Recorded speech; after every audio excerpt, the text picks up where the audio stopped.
VAIL. So, the first time Mikaela Shiffrin competed at Spindleruv Mlyn in the Czech Republic, it was her World Cup debut in a giant slalom on March 11, 2011. Shiffrin was 15, finished 43rd and was 4.64 seconds off first-run leader and eventual winner, Viktoria Rebensburg.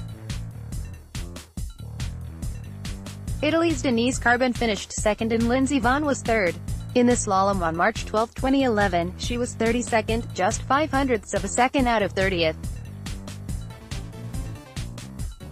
The top American that day was Sarah Schleper in 11th and Marlies Schild, whose slalom records Shiffrin has already surpassed. On March 13, 2011, Shiffrin didn't ski, but she did turn 16.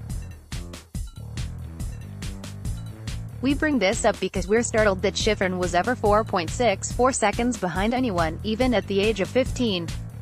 Shiffrin is returning this weekend to Spindleruv Mlyn for GS and slalom on Friday and Saturday, and we have no idea how to pronounce Spindleruv Mlyn.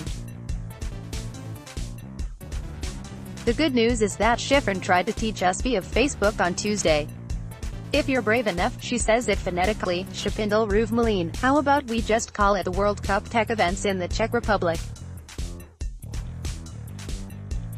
On a more serious note, the White Circus hasn't been to, Spindleruv Mlyn since that 2011 stop, so Shiffrin has never even made a flip there in her entire career, much less ever won there.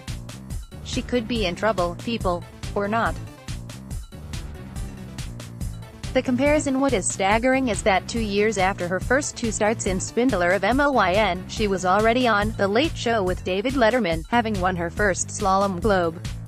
In her fourth start, a slalom in Aspen during Thanksgiving 2011, she earned her first World Cup points by taking 8th. By her 8th start, she earned her first podium in Linz, Austria, slalom.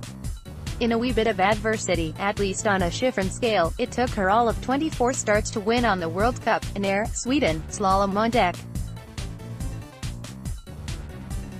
2012. By the end of that 2012-13 season, she wins her first World Cup slalom title as well as her first FIS Alpine World Ski Championships gold medal. In fewer than 7 years, she's won 57 times on the World Cup, has 5 world golds and 2 more from the Olympics. I abhor the whole Shiffrin-Vonn comparison thing. I'd only bring it up because what we saw with Vonn was, in theory, a once-in-a-generation phenomenon. While different in skiing background, general personality and approach to competition, what they do share is a level of dominance. When Vonn was at the height of her powers, everyone else was racing for second. And that seems to be the case now with Shiffrin, which brings us to this weekend in Spindleruv Mlyn. I've watched Shiffrin's video several times and still can't pronounce it, another globe or two.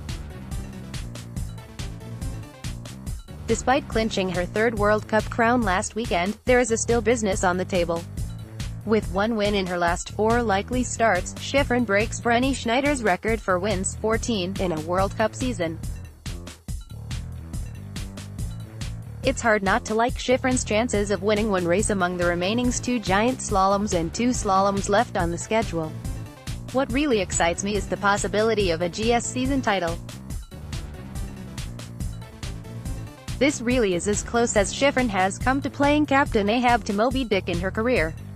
Since 2014, she's been 7th, 3rd, 21st, she had an ACL injury, 2nd and 3rd and is sitting in the pole position this winter. She leads France's Tessa Worley by 81 points and Slovakia's Petra Vlhova by 137. This really could happen for Shiffrin and it would be a stupendous accomplishment. Now, if we really want to get silly, with last weekend's snowouts in Russia, wanna take a guess of who's leading in Super G? Yes, despite racing in only 3 Super Gs this season, Shiffrin leads with 300 points. She's made no announcement about Super G at next week's World Cup finals in Andorra. If I were guessing, it's a no, given that Shiffrin has been hesitant to overload her schedule, and has been proven right by her success in the events she's entered. In the meantime, welcome back to Spindleruv Mlyn, Mikaela.Shiffrin at VAILdaily.com.